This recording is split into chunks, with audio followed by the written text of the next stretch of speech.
1. I went over to my grandma's house recently, and in her living room she owns a fireplace.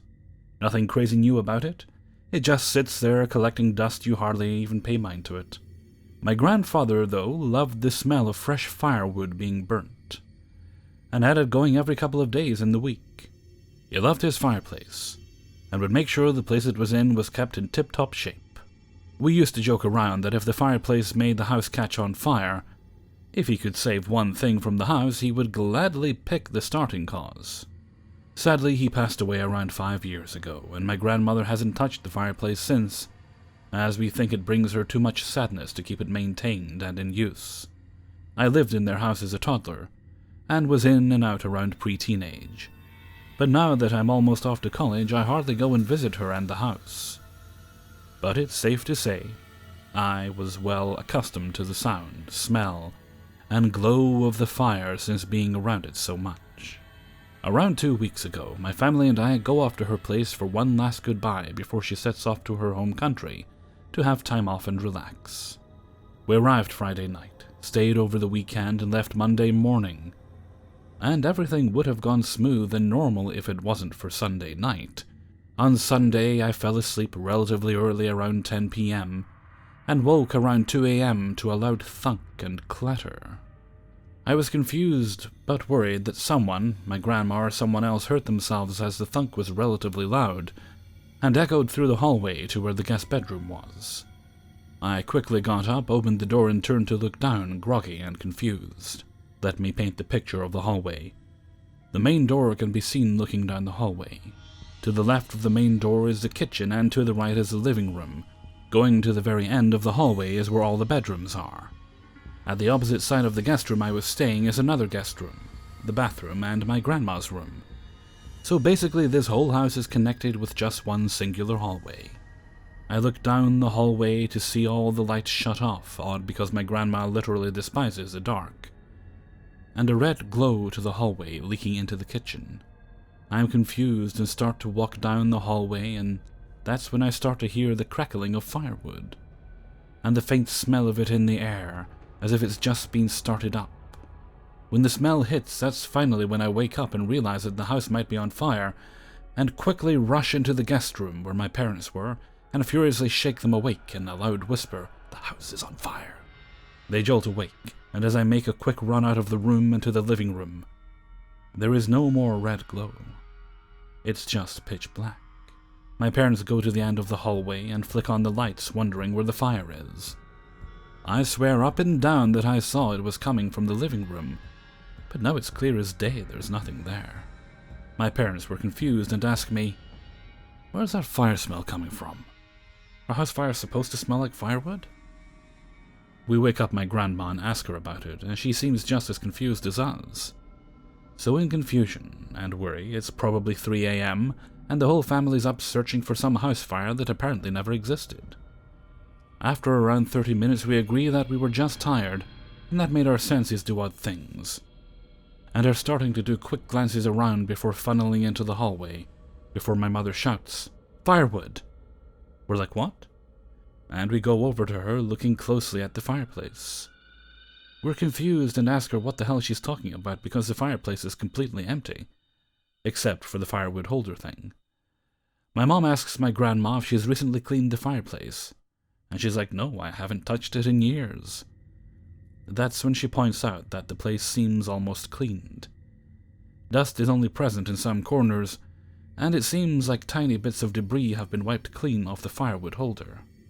We're all confused and dead silent for a while, and we all collectively realize that this is something that can't be explained. My mother believes in the paranormal, so she's well into the theory that her father gave the house one last go at the fireplace, when we were all together and before my grandma parted off back to Croatia. And I'm still left stunned that I saw the glow of the fire illuminating the hallway in pitch black, and that I'm not the only one who shared that experience. I still can't explain it, but I don't really think I ever will. It's just disappearing fire.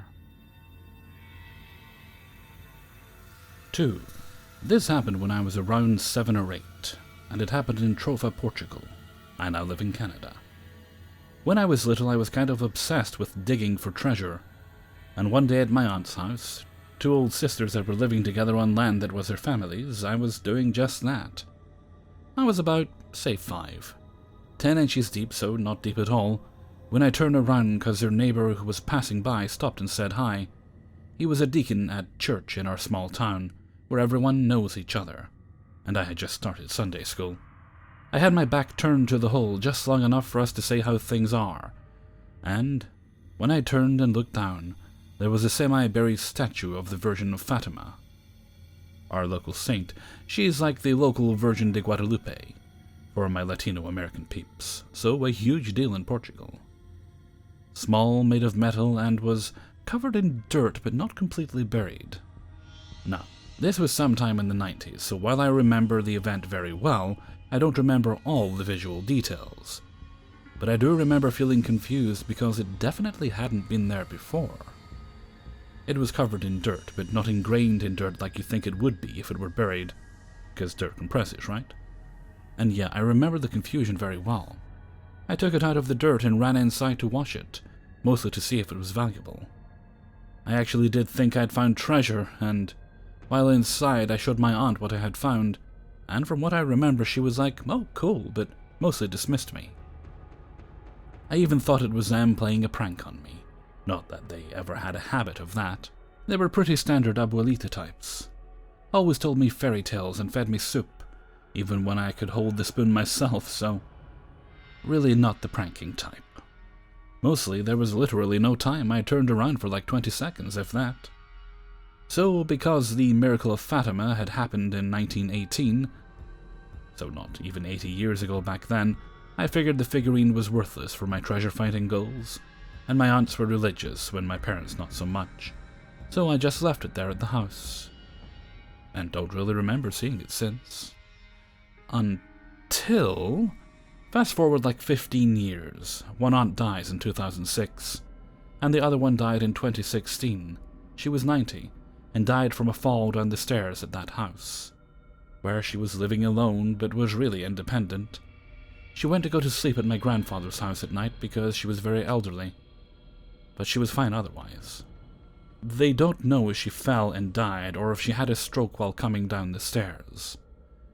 That afternoon, when my dad went to go check on her and found her, and took her to the hospital, I personally don't know if she died in the house or at the hospital, just in case anyone is wondering. So my mom is clearing her house because they were like my dad's moms. Neither of my aunts ever married. Going through years of embroideries, bedsheets, tablecloths, dishes, etc. And like any good Catholic household, at least a dozen religious figurines. My mom is a stone-cold atheist, so she wasn't compelled at all to save any of the religious stuff. But for some reason, she literally said this later on when I told her the story. She didn't know about any of this. That little statue called to her, so she decided to keep it. Those are the words she used. And I can guarantee you my mom has zero interest in religious art, or in my aunt's personal belongings outside the monetary or heirloom reasons. And that ugly little statue was definitely not heirloom material. I was already living in Canada at the time, so I wasn't even there for my aunt's funeral. So I had no idea of what my parents had kept from the house. A couple of days later, when we were on the phone, and she asked me if there was anything from the house I'd like to keep. So I mentioned my old toys and blankets from when I was little. And then for no reason I decided to ask her about a small metal statue figurine of the Virgin of Fatima. And then my mom tells me the story about how she felt compelled to take it with her even though she wasn't planning on keeping any of the religious stuff. And sure enough, that was the one. I recognized it right away. Its edges were even all kinds of smoothed out like it had been exposed to the elements and everything. I've seen it and touched it since, and didn't feel anything or have any revelations. It was just a figurine. But it was definitely the figurine. Also the only one made of metal instead of porcelain, which is very unusual. It hasn't brought me luck or unluck. The house was always full of life and good things, and in general my family's life has been good, if difficult. I'm just fascinated by this event, because it's the only supernatural thing that has ever happened to me, I think. Some facts. The land had been unoccupied but in my family's land when the house was built, So that means that if someone were to have buried it, it had to happen between 1918, when the Fatima thing became a thing, and figurines started being made of it, and 1990, around the time when I found it. The land was unoccupied until 1979, when the building of the house began. Around 1982 or 1983, grass was planted on top of where I eventually found it. I was diagnosed with kidney failure a couple of years later, and have been sick since. I've had 2 transplants that didn't stick, and got rejected after 8 and 7 years respectively.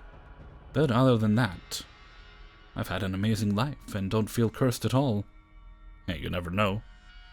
The figurine is about 6 inches tall in metal, representing the Virgin of Fatima and the 3 kids. I'm mostly curious about the folklore of randomly found or dug up objects, or if anyone has had that happen to them. 3. I was around 13 or 14, so year 7 or 8 in high school. And my parents weren't that well off, at least at that time, and we'd always get pocket money from my grandparents. So my grandparents gave me $50, and I was so excited to spend it on the shops on the way to school. But my parents were trying to teach us responsibility and telling us to save some money. So they made me buy a new school bag as my old one was developing tears and holes. A few weeks go by, and I'm down to $3, and I placed the coins in a small front pocket, where you would put your wallet or keys. Only I didn't have a wallet or keys. One day I was hungry after school, and I bought a small hot chips with gravy, and it cost $3. I remember putting my hand in the front pocket and searching everywhere for the coins, and finding the $2 and $1 coin, which I took out. Naturally, I did more searching in case any leftover change I might have forgotten, but it was completely empty, from corner to corner. So, I was now broke, and I went home sad that I would be missing out on buying food before and after school. The next morning I woke up, and I had a dream that I had money still in my front pocket. Despite knowing for a fact that I didn't have any money left, I had the sudden urge to check, which I did, and I found a $1 coin. I was so confused, and I easily brushed it off since I assumed I didn't search well enough. But I made sure I searched again in case there was any more. And it was empty. Even tipped my bag upside down and shook it around. Nothing. I go and spend that $1 on candy. The next morning I get up, same urge, and I find another $1 coin. I was so confused, but I wasn't complaining. I asked my mom and stepdad if they put coins in my bag, which is something my parents wouldn't do. They would rather give it to me in person to let me know that they know I have money. They looked equally confused and said that I must not have searched well enough.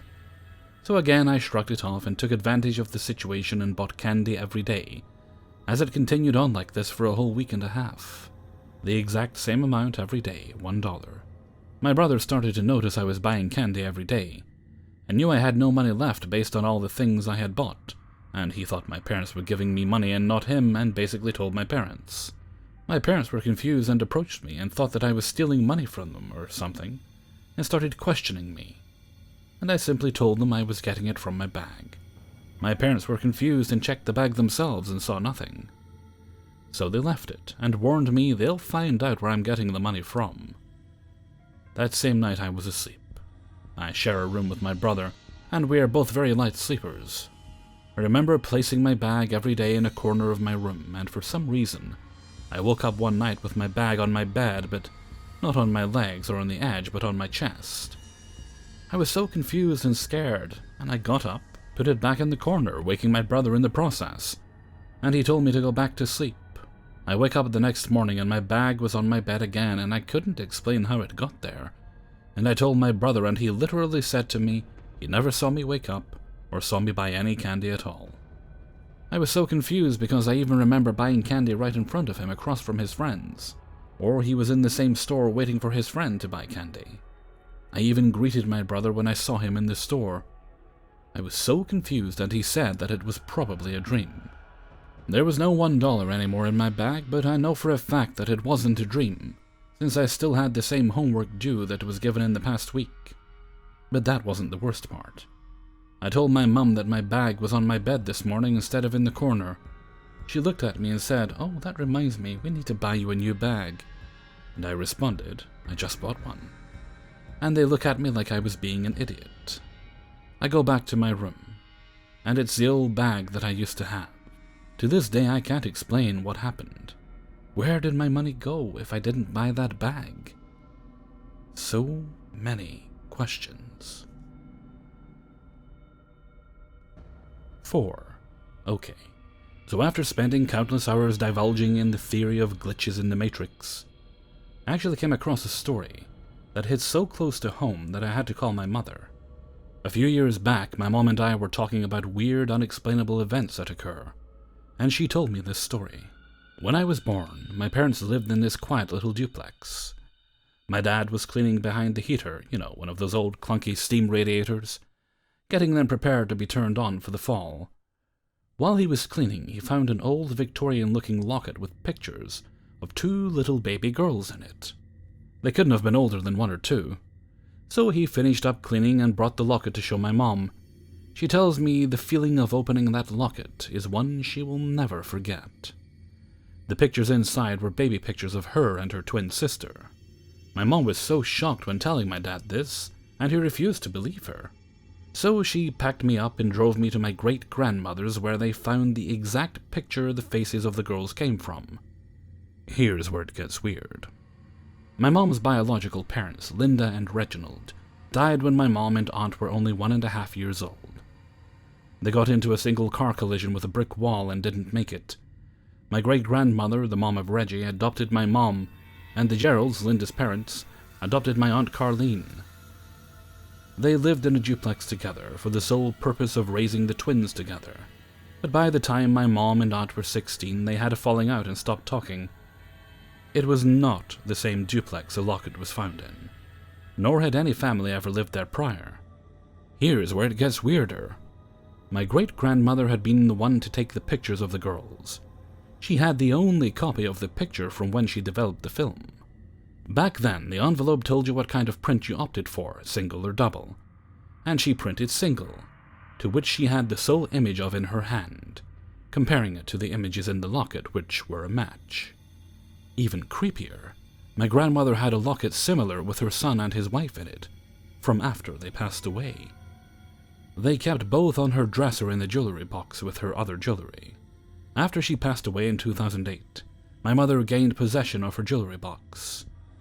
But the only thing missing was the locket with her and her sister in it. To this day, not a single person can explain where the locket came from, why it was under the heater in the apartment, where the person who put the pictures in the locket could possibly have gotten the original picture from, and where it disappeared to. It forever remains a mystery. 5. It happened last year when my family decided to go on vacation north of the country. We usually just stay where we live because it's super close to the beach, in the southernmost point of our country, so the weather is always nice, therefore there is really no reason for us to travel a lot. However, last year I made a friend that talked wonders about the north. So, through a lot of talking, I convinced him to go on a road trip and see the north of the country. The place we would be staying at was on the countryside, so we had to drive through some abandoned and very oddly creepy places with very bumpy roads. Even though the view wasn't anything mesmerizing, all I had to entertain myself was my music and looking out the window while picturing some music videos in my head. So that's what I did. For a very long and boring hour, all I did was look out the window and wonder how long it would take to reach our destination. Yet out of nowhere, I finally noticed something that was different from the rest. It was a relatively small farm with some milk cows wandering around, yet there was no one in sight. That's when my dad asked me something pretty ordinary. "So have you already told your friend that we will be visiting up north?" I gave him a short answer, simply saying that I had, and that he wanted to meet me in person while I was staying there. My dad just nodded and kept on driving. Not even 20 minutes later, the farm once more showed up on the side of the road. I was pretty confused because I wasn't paying attention to the road. I simply thought that my dad had taken a wrong turn and had to drive by again. That's when he asked me the exact same question. "So have you already told your friend that we will be visiting up north?" I was even more confused and gave him an even shorter answer, and he replied with the exact same nod. Feeling super odd about the situation, I decided to check out our location, when the damn farm showed up again. We were already at a fairly long distance away, from the last place I had seen the farm, and, you guessed it, my dad asked the same damn question for the third time. I answered with a question of my own and asked if we were lost, to which he just said no and insisted on his first question, as if I hadn't already answered it twice before. I just said yep, because I was getting sort of scared at this point, and was preparing myself to live that situation a fourth time, but it didn't happen. That haunted my mind, and I even told my friend what had happened. I told my dad I wanted him to drive by that same road when we got back home a week later, and the damn farm showed up once. I'm still super skeptical about it, but that still bugs my mind when I think about it. 6. Last year in late March, I was really craving some peanut M&Ms one night, and drove myself to the local dollar store. The day itself was a normal, pretty warm, sunny March day. It cooled down a little as night came around, and the weather was clear. I noted this as I was getting into my car. I parked it under a streetlight that was struggling to pierce the darkness. Driving to the strip mall where the dollar store was located, I noted how quiet it was. The roads were weirdly empty, which was unusual because I lived in a pretty urban area, which always has a modest amount of people on the roads. When I got to the strip mall, it was still really dark, even in a normally very well-lit parking lot. The parking lot was about half full, nothing unusual there. Walking towards the entrance to the dollar store, there was a woman pushing a stroller. She made no attempt to look at me, and our routes almost intersected. To prevent she and I colliding, I walked a little faster in front of her and looked down at the stroller for a split second. What struck me about the stroller was that it appeared to be empty. It was one of those strollers that has the retractable hood over the top, where the baby would be situated. However, there seemed to be no baby inside of it. Once inside the dollar store, things started to get really weird really fast. The first thing I noticed was the store's aura. It just felt, well, off. The lighting inside was somewhat darker than normal, and had a very light pink hue to it. The second thing I noticed right away was the speakers were playing music, but it was slightly slowed down and just sounded a little distorted. This really weirded me out. But I reasoned with myself that it was just broken or something, and I'm probably tired and needed to just keep going. Walking towards the candy aisle, things got even weirder. The aisle seemed so long. You could walk down one and it just seemed to stretch for an absurdly long distance. The really weird part of the aisles, though, were the products. You know in some video games how certain items are two-dimensional models that face you no matter where you're positioned? That's what all the boxes and products on the shelves were like. No matter where I was in the aisle, they faced me. Really weirded out now, I grabbed my peanut M&Ms and speedwalk over to the register to pay. This is what made the trip absolutely freaky.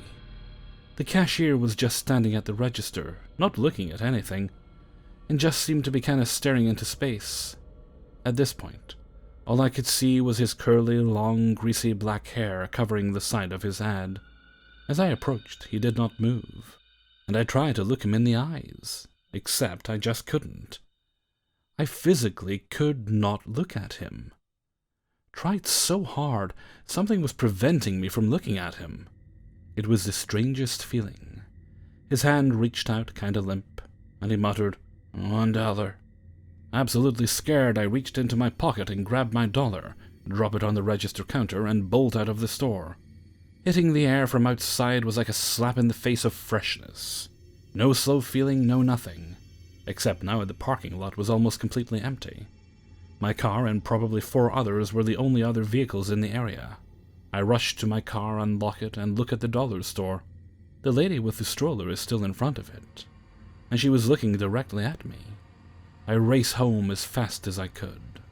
When I looked at the clock in my car, the time was almost 2 hours later than when I left. I felt like I was only in the store for less than 15 minutes. The darkness seemed to recede as I got closer to home. Streetlights actually lit up the streets more effectively now. Once home, I throw my M&Ms away and go try to distract myself from what I just experienced. Easily the weirdest thing that I've ever been through.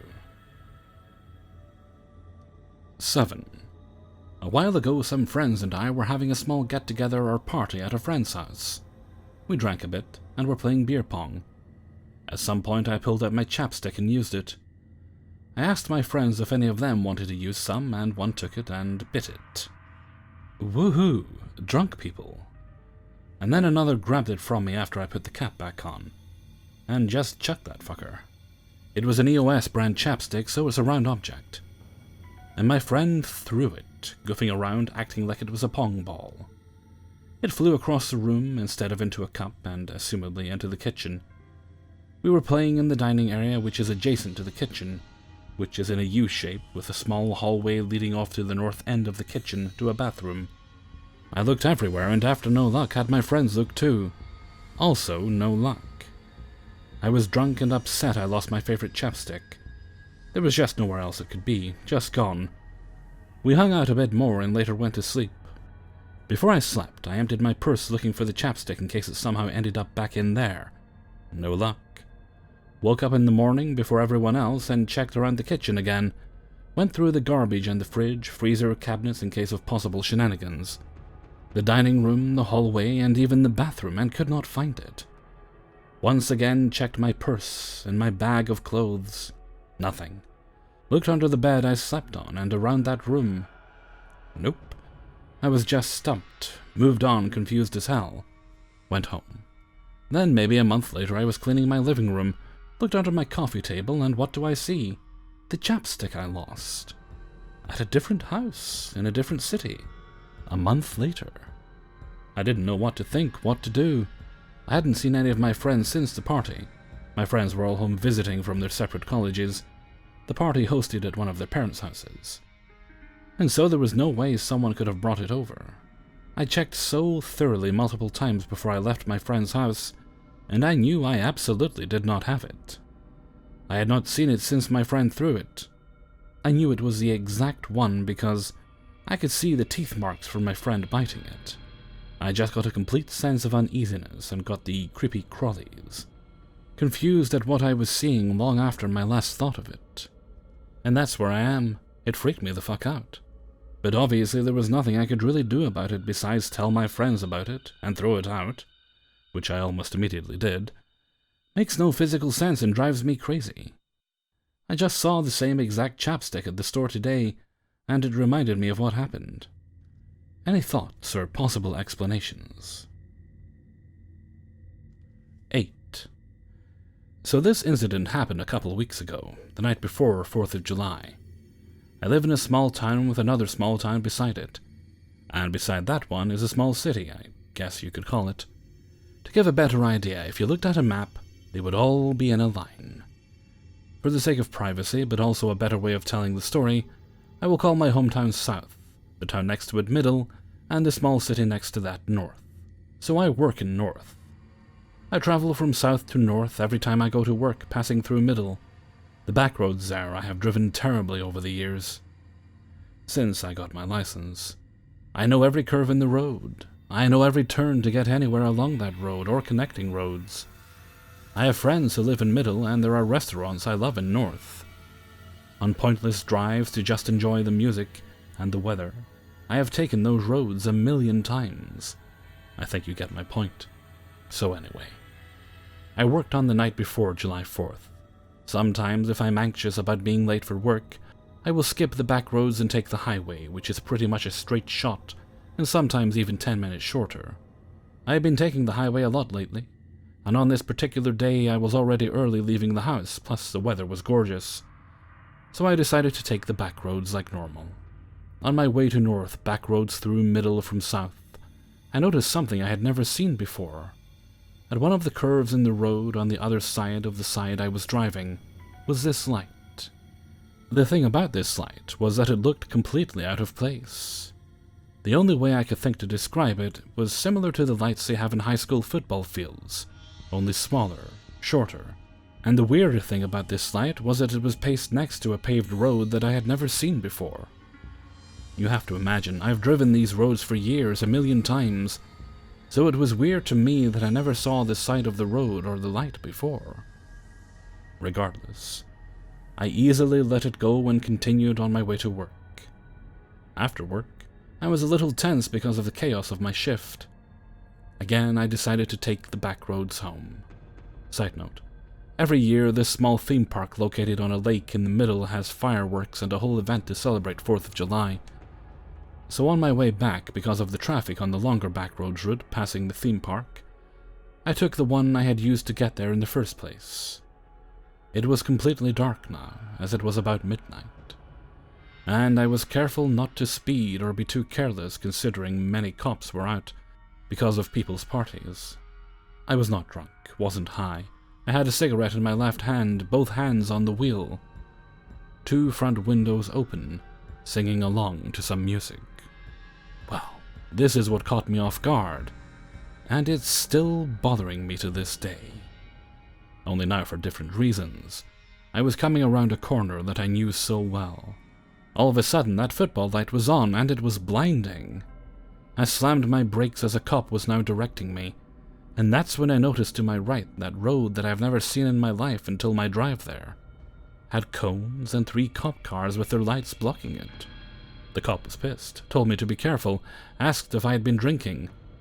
I told him his lights everywhere were too blinding to be safe. No, I had not had a drink, just got out of work, etc. He yelled at me. I got a little mad because I could not see a thing. He let me go. I went home, vented to my parents about it. Well, here's the thing. I took highway for a little while again after that incident. I really forgot about it for the most part.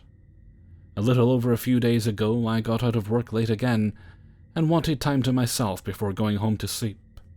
I took the same way home as the night with the cops and the football light. And when I didn't see the football light or even the road like I did that night before, it really got me thinking. So a couple days later, back on my way to work, I left early so I could get a look in the daytime. Again, no football light and no road. So I drove it a few more times, some in the day, some in the night, thinking maybe I just wasn't getting a good enough look. Every time I would slow down, getting closer to where I thought it was. Every time there was nothing there. Guys, I know this sounds so insignificant, but it's really bothering me. The more I think about it, the less sense it makes. I can picture the entire scene in my head perfectly. It feels like, in a way, my soul knew something weird would happen. I know for a fact that road that was supposed to be there was entirely paved and even had a street sign. I remember what curve it was by. I remember the football light in daytime and nighttime. The cops in our area are well known because we are so small. Some even stop by at work. I had never once seen that cop I talked to in my entire life. I remember that night having an intrusive thought as I left work being, "You're going to encounter a cop." The more I think about it, the weirder it sounds. It makes too much sense and no sense at all. I really cannot find that road, and I know for a fact that I saw it. Am I crazy?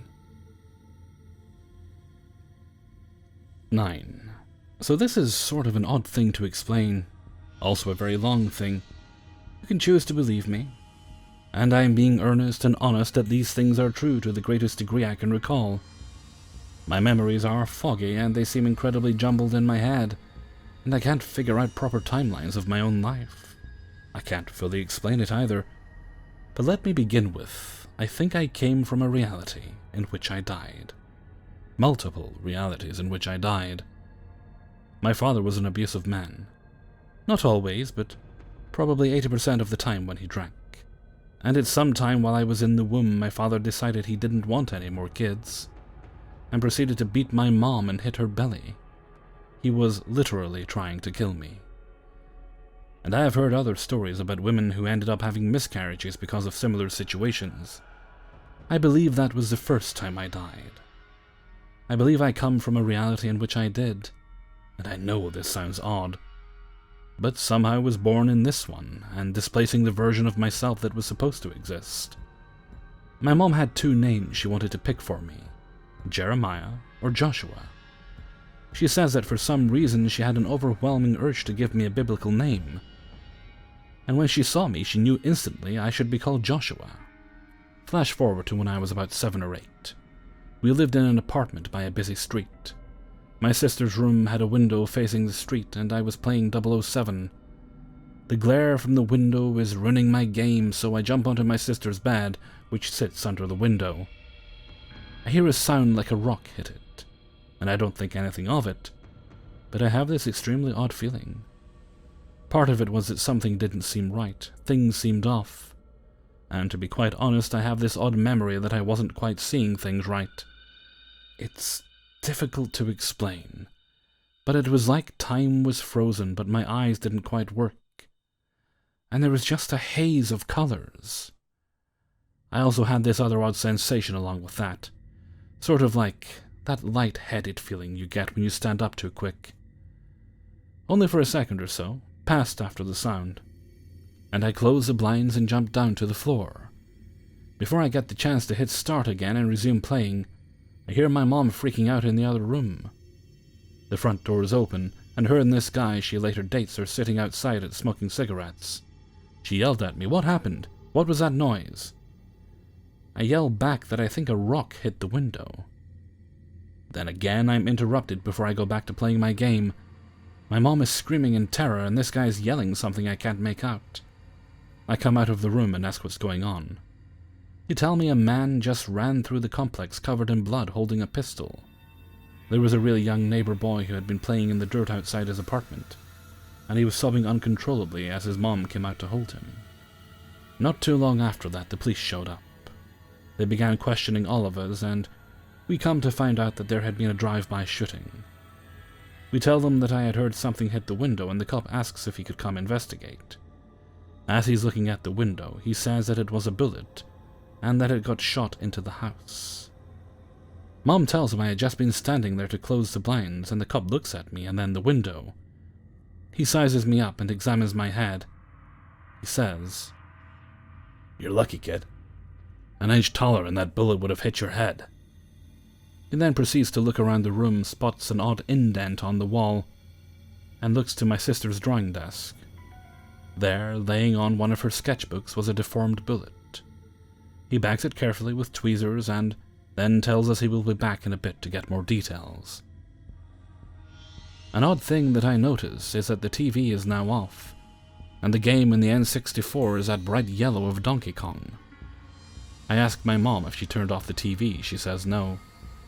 I then ask if she changed my game. Again, no. I think this was the second time I died. I have this odd sensation that in another version of reality I did in fact die, and my soul carried over to this current reality, displacing yet another version of myself. Now add to all that, I have done a lot of research on the Mandela effect, and all that crazy shit, and I remember clearly a lot of things being different. I can't exactly recall them all now, but definitely a lot of things that others have stated about that. The oddest thing that is a few years after that 9/11 happened. That day I woke up way earlier than usual and things felt off. I turned the TV on. Mind you, this is about 5 AM Arizona time. And on nearly every channel it seemed to be the footage of the first plane hitting the towers. Something felt incredibly off. Not just because of the normal reactions people had. I recall my mom saying that I was gonna stay home that day because she was worried, despite being in Arizona. But oddly, my mom recalls taking me to school and picking me up early because they cut school early that day because a lot of parents were pulling their kids out. Here's the oddest thing. I remember staying home watching the coverage of the trade towers. But I have another memory of going to school and watching it on our TVs hanging from the roofs, and the kids' reactions. I also recall a memory in which my mom said she was picking me up early because she wanted me to be safe, and also to get me a cell phone so I could call her in emergencies because she was concerned. All while retaining a memory of her saying that exact thing while we were sitting at home, watching the coverage. Dual memories? I have this belief that the day 9/11 happened was some anomaly, and that was the biggest shift in our time or dimension, and that when that event happened it displaced untold millions from various timelines and dimensions into others. Just a theory, of course, and one that I could not prove if I wanted to. 10. I am a 65-year-old man living in Manhattan. In the spring of 2019, my mother had a heart attack. At home, in Long Island. I met her in the hospital in Long Island in less than 2 hours. When I arrived, she was fully conscious, lying on a hospital bed in a small but private room in the emergency section. We were visited by several doctors and nurses, and I got her a bite to eat. We were there for about 2 hours before she was moved to the cardiac wing. During those 2 hours, she asked me to get her some paper towels 3 or 4 times. The paper towel dispenser was on the left-hand wall, more or less in the center of the wall. There was plenty of space around it. I spent most of the time sitting on a guest chair along with the right-hand wall, facing the dispenser. Several times I walked about the hallways to get my mom something and alleviate my boredom and anxiety. One more time she asked me for some paper towels. I went to get them, and the dispenser wasn't there. The wall was empty. Mom said, "It's behind you." I turned around, and now it was on the right-hand wall in the corner near the door over the sink. I looked again at the spot that it had previously been. The wall was blank. Stunned, I gave Mom the paper towels and sat down. I reluctantly looked again at the spot on the left-hand wall, still blank. The dispenser was still in the corner behind me. And frankly, it makes sense that it would be right over the sink. I was somewhat frightened, but also excited. Fortunately, I had heard about such glitches, so I didn't freak out as much as I would have otherwise. I buried myself in reading my smartphone, trying to ignore the wall. After a while I looked again. Still blank. More smartphone. Then I looked again. The dispenser still wasn't there, but this time I saw something new. 3 shallow boxes on the left-hand wall, the size and shape of those first aid kits you see in offices. In fact, one of them was a first aid kit. The other 2 held small medical supplies. I had to look away, went back to the smartphone. But at the same time thinking, is it possible those 3 flat boxes had been there all the time, and I just didn't notice? I looked again to judge the height. I saw that they definitely would have overlapped with the dispenser, about the same height off the floor. Not possible that they had been below it the whole time. To sum up, the dispenser turned up in the opposite wall. The space where it had been was blank, and then that space was occupied by 3 shallow boxes. And so the situation remained until Mom was moved to the cardiac area. I was certainly glad to be out of that room. I was curious to see where the paper towel dispensers were in the other rooms, but I couldn't see into them, so I don't know. 11. This happened to me last year. I've debated posting this, maybe because I've spent too much time listening to and reading these stories, but something about it just felt bizarre. I guess glitches in the Matrix don't always have to be anything as grand as dimension slippage or time skips. This was just jarring. So I'm on my way down to my old university campus to make use of their statistical software for a project for my college program. It's a sunny, typical early afternoon in Toronto. So yeah, downtown was busy. I was standing waiting to cross at a traffic light, just a block from school. I was first to reach the corner at Yonge Street and Gerrard Street. Not necessarily the meeting of 2 major arteries, but still bustling with shops and restaurants. And of course, a university across the street. The next person to come up to me was a heavier-set man, bald, wearing a black tank top. He was a fairly large guy, probably about 6 feet. He was that type of large where you really can't tell if he's fat, strong, or just somewhere in the middle. I sensed him before I saw him, as one feels when someone comes close next to them. And then there's that ongoing feeling of a person being next to you. That awareness of the presence where your brain is just like, alright, let's keep any and all movement to our right, as there's something in our way on the left. We stood and waited for the light for a few seconds. Then, a few seconds before we got the walk signal, the awareness of the presence was gone. It didn't shift around me as if he had changed his mind and decided to cross the road the other way last second, but like it just stopped, it ceased instantly. I looked to my left, feeling off, feeling a bit jarred, and the unmissably large man was just gone. I looked all around the intersection and back up the street and both ways on the cross street, but he was gone like he was never there. No one around me seemed to be unnerved. Maybe he simply got lost in the crowd and I was lost in thought. But there was just something about the awareness of a human next to me not fading as it usually does, but simply ceasing. Or maybe it was some minor hiccup or corruption of our reality. Either way, I don't know. I just felt hella thrown off and figured here is the best place to talk about it. 12. I keep hearing, seeing, and feeling my cats around, when I can see them completely unconscious in the same room as me. I live in a very small apartment, fairly well insulated, but just a bedroom and living room. Me and my SO have joked for years about the ghost cat living here. We see a flash of grey dart under the table or hear an echoing meow while our cat was sleeping right in front of us. But no instances where anything was distinct enough to decide for sure something weird was going on. This changed about a year or two ago, when we got a little calico to keep our big lug company. In the months following, the ghost cat noise no longer sounds like our older cat.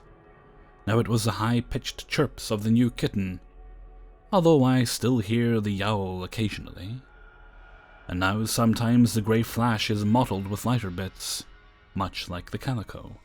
The weirdest thing that occurs is when I'll be laying in bed, not sleep paralysis. I have insomnia and toss and turn for hours. A lot of the time I'll feel shifting around me, like the mattress is being depressed about an inch in various spots near my feet. I used to think it was ghosts or something and get frightened. But now it seems the stiller I lay, the closer they come, like tiny cat feet.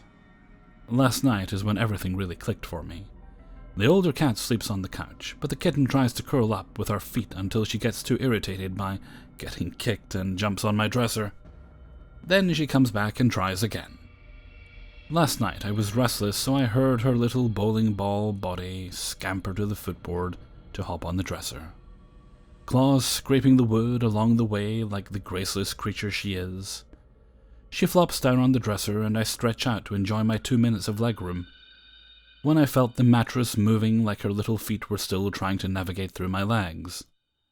I know she just left, so for once I lifted my head and stared at the empty bed where my feet were just to make sure the older one didn't jump up for some reason.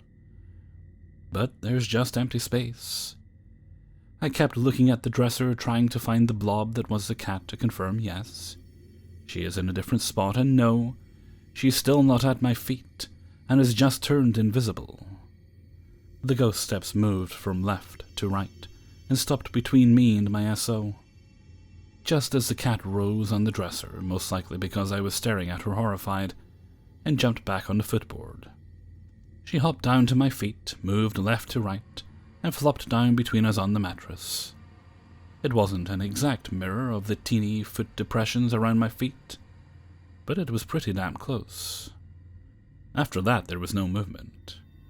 I'm starting to think I can hear, feel, and see my own cats in alternate dimensions. I don't think there was ever any ghost cats at all. 13. Okay, to start this story off, I have to specify something critical to it. No one who's seen my doppelganger has been told about it beforehand. Something that's also important to note, but not as important, that will come into play later, is that I am a female-to-male trans man.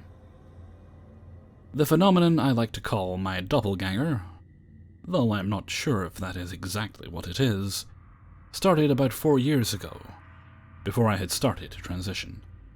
My niece, 2 years older than myself, and I made it a point to hang out over the weekend, and this time she was spending the night at my house. We've always tended to be night owls, even then, so it wasn't that hard to find us past midnight just talking or sitting in silence on our computers. She was on her phone, laying on the bed and reading something, on Tumblr likely, when I got up from my computer chair, which was faced with his back towards her, to go to the bathroom. When I got back, she looked to the doorway and stared at me in confusion, before asking why I had left. I didn't understand what she meant, and obviously thought she was trying to make some type of stupid joke or something, so I just flippantly told her that I had left like 10 minutes ago. She went on to tell me that when I left, she had looked up to see why the door had closed, and saw me sitting with my back facing her in my computer chair. My chair's back is tall, so you can really see the back of my head when I'm sitting up. But at the time, I had really distinctively long, large, fluffy copper hair. So obviously, she saw that and assumed it was me.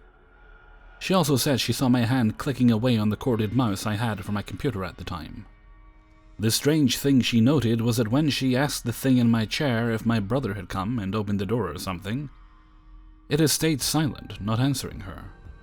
I told her that I had been in the bathroom the entire time, and it couldn't have been me, but she swore she had seen me sitting there, silent, at my computer. I had brushed the incident off until a few months later, when niece 1, we can call her Ella, and my other niece, we'll call her Allie, were sleeping over at my house. Now, I hadn't told her about the first incident, since I was sure it was just some sort of sleep-deprived fluke or something, and I'm honestly glad I didn't. Ella and I were fast asleep when this happened to Allie, but she mentioned it in the morning. She said that when she was laying down on the floor, I only had one bed which Ella and I shared, and listening to music, when the thing that looked like me got out of bed and walked out of the room, stepping on her hand in the process. She tried to say something to it, but it ignored her, as if it couldn't hear her or didn't care. It was too dark in the room for her to make out anything besides the distinctive coppery mess of my hair, since she couldn't even see my face. She fell asleep before it had come back. When she told me this in the morning, I thought I might have sleepwalked, but that didn't make sense, since my bed was pressed in the corner and I slept against a wall, while Ella slept on the outer side. I would have had to climb over her in my sleep, and I am a very clumsy person. I had fallen out of bed and woken myself up before without another person as an obstacle. I convinced myself that maybe it was nothing and told Allie sorry, before filling her in on Ella's previous encounter with the thing. That seemed to be the end of it, before about a year later Allie and her friend Jane decided to come hang out at my house.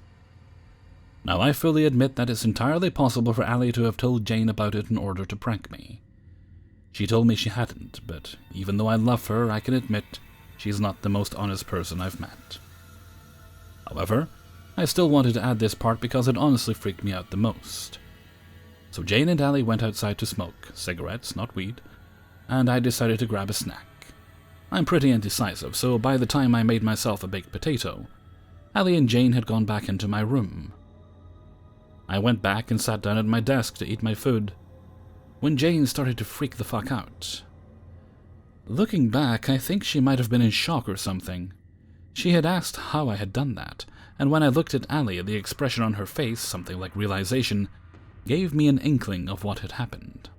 I asked what she meant, and she went on to tell me that I had been sitting at my desk, distinctive fluffy copper hair covering the side of my face, clicking away at my mouse, when Allie and her had walked back into the room.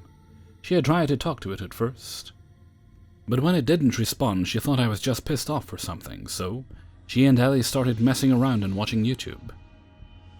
She hadn't heard the door open or close until the real me had actually come back into the room, so, needless to say, she was pretty scared. Allie and I then explained the situation to her, and she decided she would sleep on the couch that night. That was one of the last nights she ever spent at my house.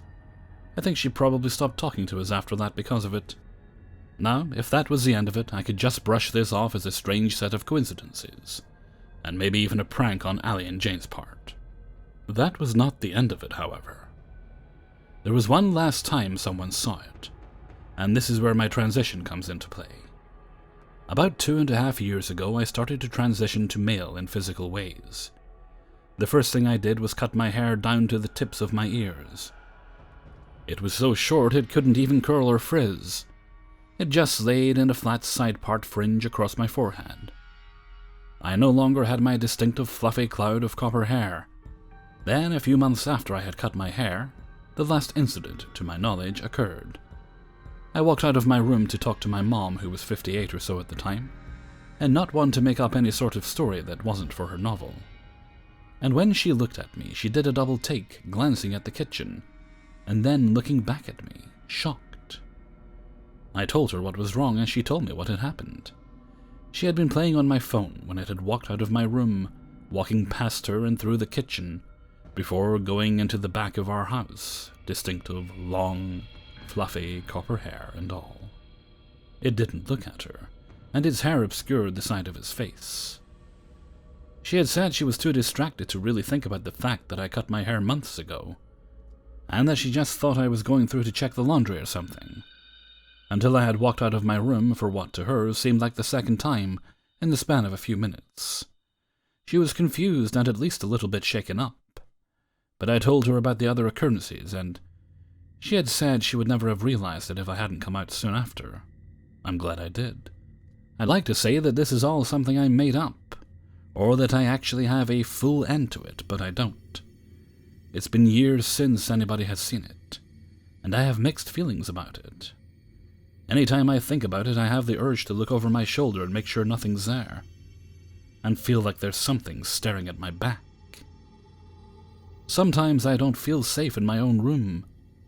I'm trying to move past it, as much as I'd love to have an answer. I don't know exactly what it was, but after all I've read about doppelgangers, I'm glad I've never seen it with my own eyes. 14. Back in April of this year, 2019, my wife and I took a trip to Mexico. We live in Newtown, Pennsylvania, and we were leaving to go to JFK Airport in Queens, New York. Yeah, that's about an hour and a half drive, but it was $800 cheaper flying out to JFK than it was Philadelphia Airport. So there you have it. We had to drive from Newtown through Staten Island, New York to get to Queens. Now here is the part that troubles me. I am born and raised in Staten Island. I moved from Newtown only 3 years ago. I have mostly all my family and friends still living in Staten Island, so I drive back and forth constantly. The trip takes anywhere from 50 minutes to an hour typically. I take US Route 1 north-south, depending on if I'm leaving or coming home. So, back to the morning of us driving to the airport. It was about 4 a.m. and I'm driving through Jersey to get to Staten Island like I've done countless times. My wife was tired and on her phone, kinda half paying attention while I was absolutely wide awake driving. On this road there is a gigantic Topgolf about an exit before you have to get off to Staten Island.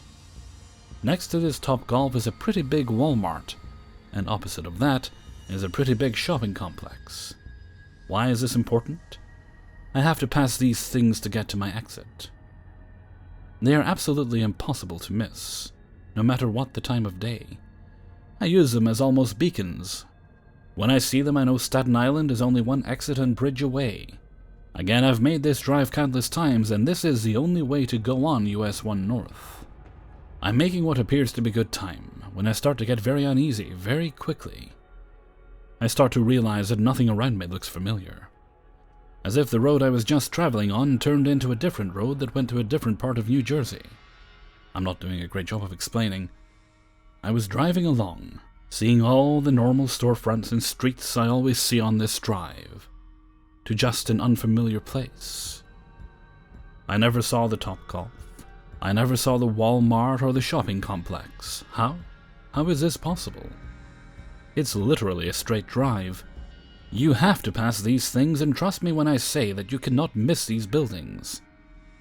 So I went from a road I know intimately to an immediate sense of panic and unfamiliarity with my surroundings. I started freaking out, and I tried to get the attention of my wife. When she looked up and acknowledged me, she just chalked it up to me being tired and not paying attention, but I was wide awake. I finally pulled over, used my GPS, and got back on track. But it's like my car instantly went from US 1 south to some random part of New Jersey.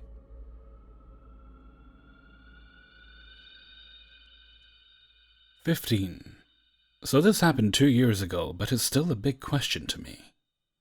One pretty warm summer night, me and my 3 friends were chilling around outside, talking about different stuff, from aliens to alternative universes and so on. After a few hours of talking, we decided to depart our ways and go home because it was pretty late, and we kinda wanted to get some sleep already. Me and another friend walked the same way, while the third friend's house was pretty near the place we were chilling, so he went home. So me and my friend were near his house when he decided to smoke. We stopped, started smoking and talking. Nothing related to the themes we talked about earlier. And then we heard a loud boom coming out of the sky. It sounded like thunder. We both looked to the sky, and in just a few seconds we saw a huge ball of explosion which appeared and disappeared really quickly. As we both looked to each other, with only one question, we heard the same thunder sound again, this time really near us. We looked to the place we heard it from. It was near his house, where his bench was placed.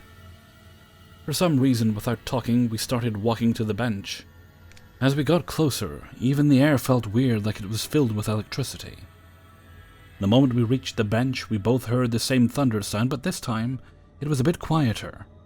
And just in a second we saw a crack appear in thin air right on top of the bench.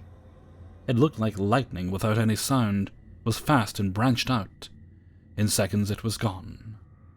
We stood stunned for a second, and one more thunder sound followed with the same oval-shaped explosion appearing on top of the bench, but this time the size of a human head. It was there for just like half a second and then disappeared. Nothing happened after, just silence. Me and my friend decided that it's not the best idea to part ways, so we chilled outside till morning. The whole night was strange after that. We noticed that we both felt like we were in a completely new place. Everything started looking bigger and brighter. When morning came, we both went home, and after sleeping for a few hours, once again met up. We went to meet our third friend, who went home alone. Now this is where things got interesting. The third friend told us his part of the story. As we parted ways, he was walking home and noticed that his street is totally quiet, which usually is not the case because there's a lot of young people there, and even at night streets are filled by this time. Nobody was there apart from the black cat he noticed on the other side of the road, which followed him until he reached his house. So he was chilling at his house when he heard a few thunder sounds, but didn't give it any thought because he thought it may be a storm coming. No storm happened that night across the whole country. Weather was perfect everywhere. We looked through all forecasts. A few minutes after the last thunder sound, he noticed he feels very strange. Like he came to his own house for the first time. Everything got brighter, looked bigger. He went to sleep, and after that he got used to it and didn't feel anything weird. Same was for us. After sleeping, everything was okay. My question is, does anybody have any ideas what the hell did we experience? What did happen that night and why? It still is a massive question to me, and I have no explanation for it. 16. This happened about 22 years ago, so bear with me. At the time, I was about 17 or 18 years old, and I just got my full driver's license, enabling me to drive unaccompanied with passengers. I felt like the world's best driver, and that I was invincible. I was heading to my cousin's basic training march-out with his brother and a friend. It was about a 3-hour drive, and in this particular portion, was heading up through some mountain regions that was on a plateau, so relatively flat winding roads, lots of blind corners and very few long straight pieces of road. Basically nowhere to park the car safely, no passing lanes. We have been stuck behind a camper van for the last 20 minutes, and at almost every stretch of road that I could have passed, they sped up, but obviously because of the corner they needed to slow down again. Being in a car, young and invincible, I obviously wanted to drive faster, at the very least do the speed limit, so I was getting a little frustrated. I was driving a relatively new, for the time, Nissan Bluebird. I think the engine capacity was about 2.2 liters, and it performed well. Definitely better than anything I've driven before. As it was my parents' car, I had driven it a few times, but wasn't overly familiar with it. Finally, I've had enough of being stuck behind that slow camper van, so I decided I'd pass it at the next opportunity. Not knowing the roads very well, I figured that most of the straight pieces are road-following corners, were enough to pass if there was no oncoming traffic, and if you were quick about it. My dad taught me that when you go to pass a vehicle, you don't start from directly behind it. You leave yourself a bit of space so you can run up to speed behind it and pull out, pass it, and then get back in, meaning you are in the oncoming lane for as little time as possible. As I recall, we started into a right-hand sweeping bend. Where I live, we drive on the left-hand side of the road, so this allowed me a bit of extra vision to see past the vehicle. I dropped back a suitable distance, see the road start to straighten out and begin to accelerate. Visibility was okay. A few low bushes, but I can just see over the tops of them.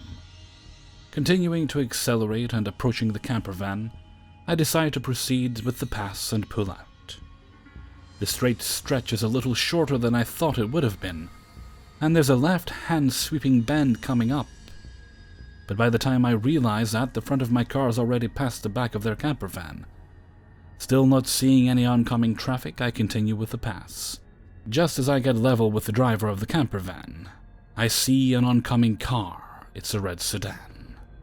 At this point, it seems like time's slowed down and I have nowhere to go. The bushes are basically on the side of the road, so very limited shoulder. I look to my left and I see my cousin, his hands on the dash. It looks like his fingers have impaled themselves physically into it. I see the driver of the camper van looking over at me. He has an absolute look of horror on his face. I looked straight ahead. I knew if I braked we would collide. I'm already doing 110 kilometers per hour, 68 miles per hour. I see the driver and the passenger of the red car also with looks of horror on their faces, also knowing they have nowhere to go. I drop down a gear and plant my foot, hoping that I'd be able to get in front and back into my lane before it's too late. It was too late. I distinctly remember the front of the car starting to buckle up. It was like time slowed down yet again. The bonnets were crumpling, red and white intermingling. Sparks and smoke, the airbags deploy. I remember the windscreen starting to crack and the sound of the collision impacting with the airbag. I knew this was it. I knew I fucked up big time and killed myself as well as possibly others. It was such a horrible thought and feeling, and then I was driving along, back in the left-hand lane, doing about 130 kilometers per hour, 80 miles per hour. I looked in the rear-view mirror. I saw the driver of the camper van shaking his head in disbelief. The red car was disappearing around the corner behind us. I looked at my cousin. His fingers still looked like they were embedded in the dashboard. He was as white as a sheet and just kept staring straight ahead. I slowed down then, continued on the drive. I was thinking to myself, what the fuck just happened? How did we get out of that? It took about 10 minutes of silence before I finally said anything. I looked at my cousin and said, "Did you see?" Before I could finish, he cut me off and said, "The bonnets were crumpling up." I then interrupted him and said, "The windshield's smashing." Then together, "The airbags." Then both of us at the same time exclaimed, "How the fuck did that happen?" Our friend in the back asked us what we were talking about. We said to her, "How could you miss that?" She said she'd been sleeping and us talking had woken her up. She missed the whole thing, almost dying or being seriously injured. So we explained to her what just happened. She just shook her head and told us we were crazy. I was starting to feel like I was crazy, but it had definitely happened. We continued the drive and made it to our destination safely. I don't speak about it much with my cousin anymore, but when we do, it still brings back those emotions and chills that we were feeling on the day. I've told a few others about this incident. Most think I'm crazy, that it didn't happen at all. Some say it's an act of God. Others say it's just some weird paranormal event. Whatever the reason, I just tell myself nobody was supposed to die that day. You think I would have learned my lesson and been a safe driver after this, but that wasn't the case. It just made me feel even more invincible. It took about another 3 near misses, mostly with trucks, to realize I need to slow down and drive more appropriately.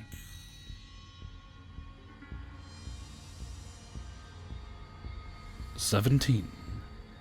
A few years ago, I was winding down at night when an old friend reached out to me on Facebook Messenger to tell me that he'd been admitted to the hospital for complications with a medication that had slowed down his heart significantly. I expressed concern and asked a few questions, and he assured me that he was generally all right, mostly bored and craving a burger.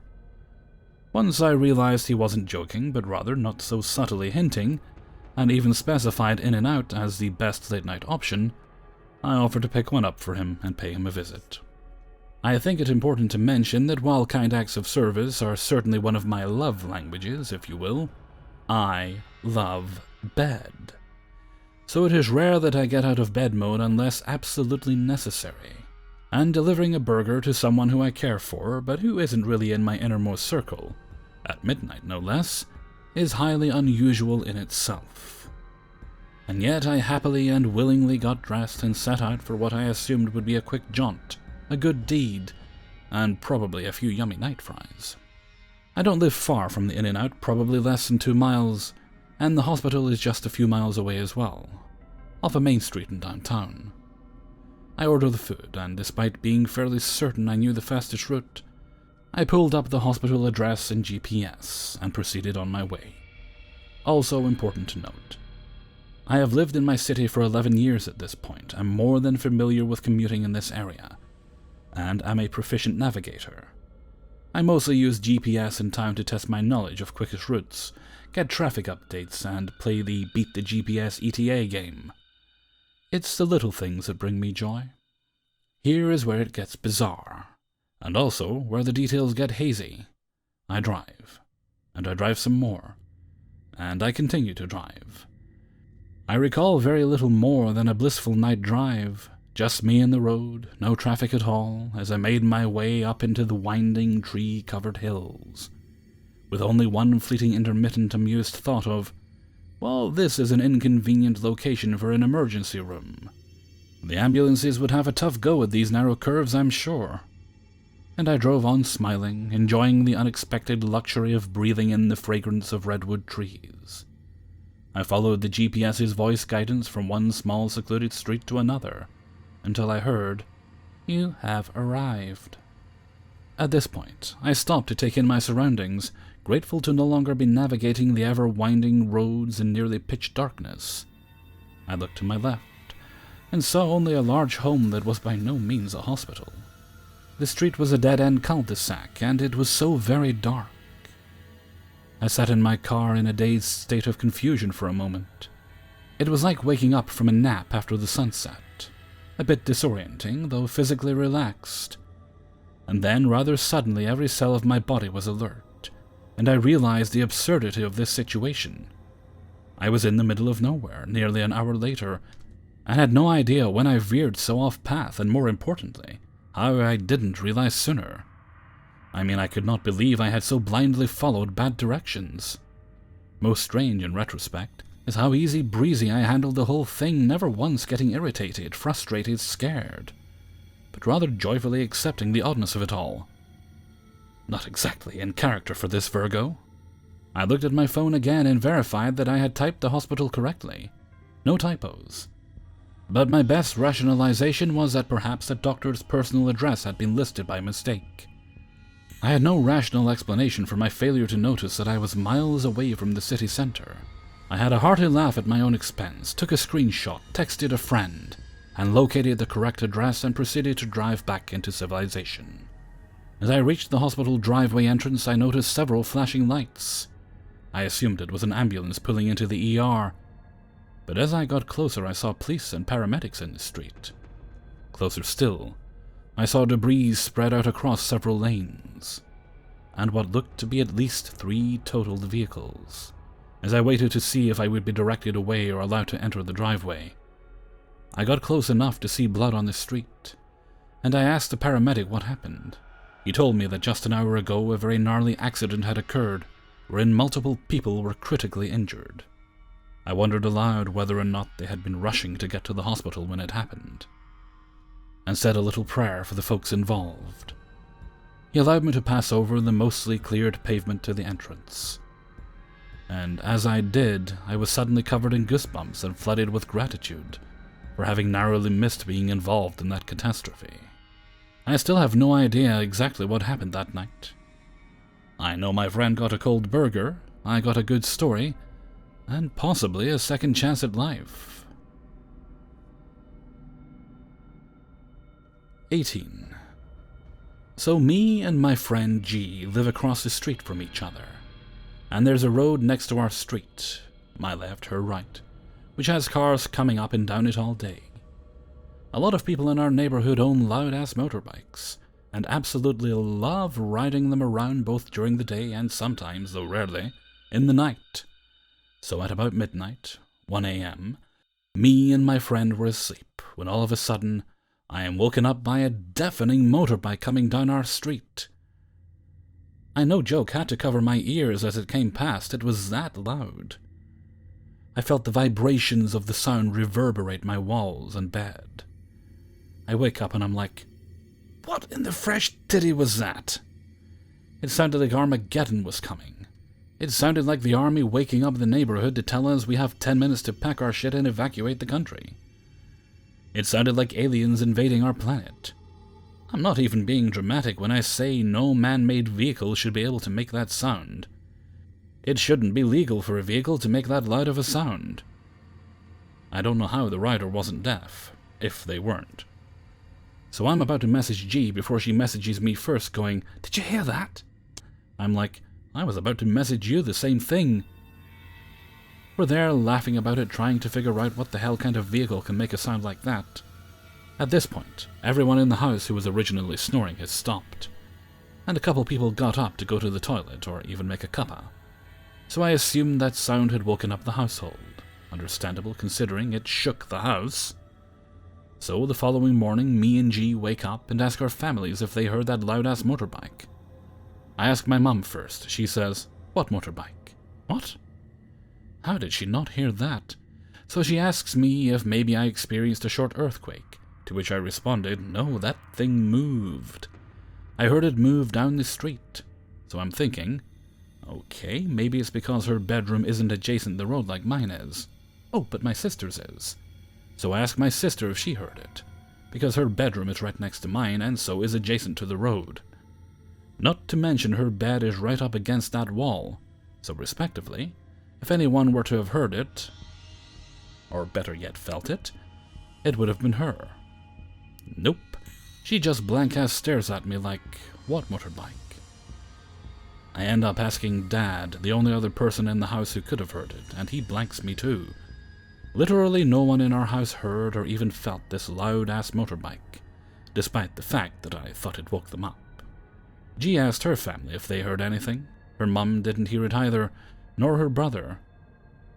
But her sister surprisingly did. So literally the only people between both our families who heard that noise were me, G, and G's sister. I still haven't got a clue how no one else heard it. 19. It all started when I was about 6 or 7, playing with some toys in my room. I was sitting on my floor playing with a few Hot Wheels, when all of a sudden I heard voices coming out of my big toy box. Being a young child, I wasn't afraid, but just curious. I thought possibly one of my toys had some dying batteries or something that got bumped on. I went over to the toy box, but it didn't seem like the volume of the voices increased. I could hear 2 people talking over what sounded like an old communication system that would be used by pilots in World War II or a similar time period. The 2 voices were going back and forth, having a conversation, but I can't remember exactly what the conversation entailed. As I opened up the toy box, the voices stopped immediately. I rummaged through my toy box looking for anything that could have made this noise. I was into military toys and had plenty of them in the toy box, so I just chalked it up to an odd toy malfunction, no big deal, right? Well, so I thought. A few years later, I was around 12 or 13.